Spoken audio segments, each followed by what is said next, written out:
चंदौली, नोएडा विधायक और भाजपा प्रदेश उपाध्यक्ष पंकज सिंह पहुंचे गृह जनपद। कार्यकर्ताओं ने पार्टी कार्यालय पर किया जोरदार स्वागत। कांग्रेस नेता राहुल गांधी के बयान पर दिया तीखी प्रतिक्रिया। पंकज सिंह बोले, राहुल गांधी को पूरे देश से मांगी मानना चाहिए। बोले, राहुल गांधी का देश के बाहर बयान देना निंदनीय विषय। प्रयागराज की घटना को लेकर रखा प्रदेश सरकार का पक्ष। बोले, प्रदेश में कानून का राज है और अपराधियों को बख्शा नहीं जाएगा। चंदौली के विकास पर बोले, निरंतर जिला विकास की ओर अग्रसर। पंकज सिंह ने निकाय चुनाव को लेकर दी अपनी प्रतिक्रिया। बोले, पार्टी प्रदेश सभी महानगरों और निकायों में जीत हासिल करेगी। आप प्रदेश के उपाध्यक्ष भी हैं, पार्टी कैसे निकाय चुनाव को ले रही है, क्या स्थिति रहेगी आपकी इन दोनों प्रश्नों पर? देखिए, एक तो किसानों के संबंध में हमेशा सरकार बहुत ही संवेदनशील है और इतना तय है कि जो हम लोगों की कोशिश रही है, ये संकल्प रहा है कि किसानों की आमदनी आने वाले समय में दोगुनी हो जाए।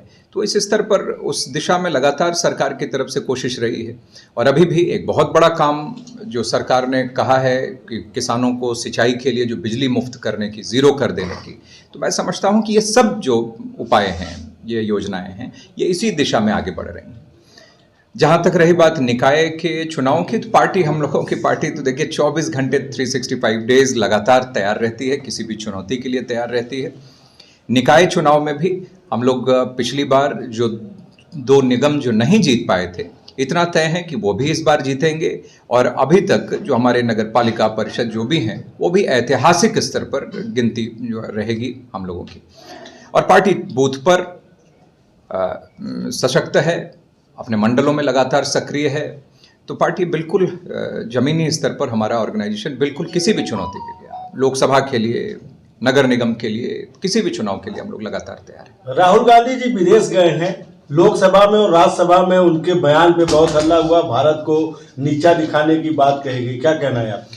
देखिए, देश के अंदर रहकर नीतियों के ऊपर सवाल उठाना, ये तो लोकतंत्र की यही खूबी है, उठाना चाहिए। लेकिन देश के बाहर जाकर बिना तथ्य के गलत बातें बोलकर अपने देश के लोकतांत्रिक पूरी व्यवस्था को ही सवालिया निशान खड़ा कर देना, ये बहुत ही गंभीर विषय है। लोग एक दूसरे के ऊपर कमेंट करते रहते हैं राजनीति में, उसके ऊपर कभी हमारी पार्टी की तरफ से भी कभी कोई रोक नहीं है। लोग, हमारे प्रधानमंत्री जी से लेकर राष्ट्रीय अध्यक्ष जी से लेकर नेतृत्व तक लगातार कांग्रेस के लोग अनर्गल बयान कई बार देते रहते हैं। लेकिन यह मुद्दा यह किसी नेता के ऊपर या किसी व्यक्ति के ऊपर उठाया गया प्रश्न चिन्ह नहीं है, बल्कि यह हमारे देश की पूरी लोकतांत्रिक संवैधानिक व्यवस्था पर ही उन्होंने, और वो भी हिंदुस्तान की सीमा में रहते हुए नहीं, विदेश में कहीं पर बैठकर वह सवाल उन्होंने खड़ा किया है और भारत की छवि को खराब और धूमिल करने की कोशिश वहां पर बैठकर उन्होंने की है।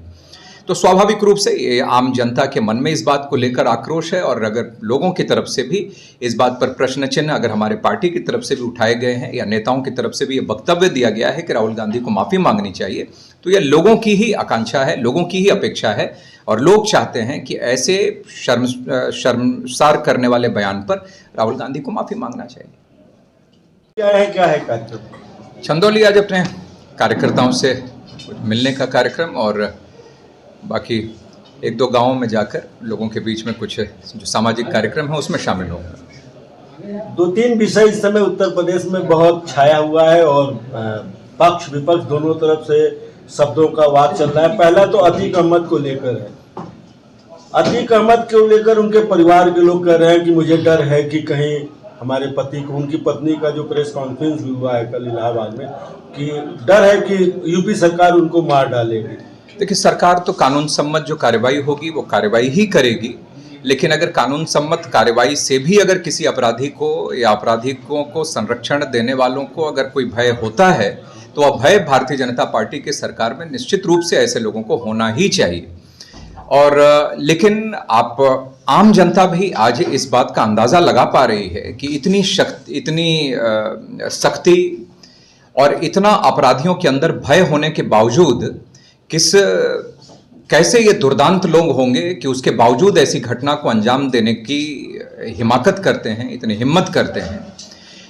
तो मैं समझता हूं कि सरकार तो कानून सम्मत काम कर रही है और इतना तय है कि इस सरकार में, और इस खासतौर पे आपने इस घटना के लिए भी पूछा है तो इस घटना में शामिल कोई भी अपराधी या अपराधी को संरक्षण देने वाला व्यक्ति वो बच नहीं पाएगा। अभी कुछ जगहों पर हम लोगों ने देखा भी है, कई जगहों पे बुलडोजर भी चला है, कुछ मारे भी गए हैं।